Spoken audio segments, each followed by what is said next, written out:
Hello ছোট্ট বন্ধুরা, চলো আজ আমরা এনিম্যালস নেম পড়বো বাংলা ও ইংলিশে, ইংলিশ থেকে বাংলা। তাহলে চলো শুরু করি। দেখো, এটা বিয়ার। বিয়ার মানে ভাল্লুক। বিস্ট, বিস্ট মানে পশু। তারপর ক্যামেল, ক্যামেল মানে উট। তারপর ক্যাট, ক্যাট মানে বিড়াল।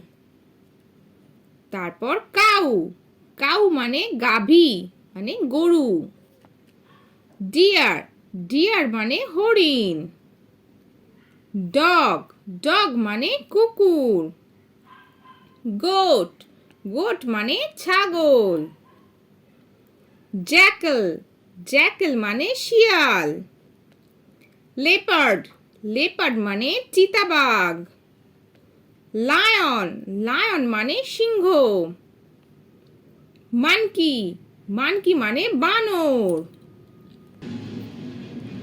অক্স, অক্স মানে ষাঁড়। তারপর র্যাম, র্যাম মানে ভেড়া। তারপর র্যাট, র্যাট মানে ধেড়ে ইঁদুর, মানে বড় যে ইঁদুরগুলো সেগুলোকে বলে র্যাট। টাইগার, টাইগার মানে বাঘ। উলফ, উলফ মানে নেকড়ে বাঘ। তাহলে আজকে আমরা কতগুলো পশু এনিম্যালসের ইংলিশ থেকে বাংলা নাম জানলাম। পরের ভিডিও দেখার জন্য আমার চ্যানেলটা কিন্তু সাবস্ক্রাইব করো বন্ধুরা। টাটা।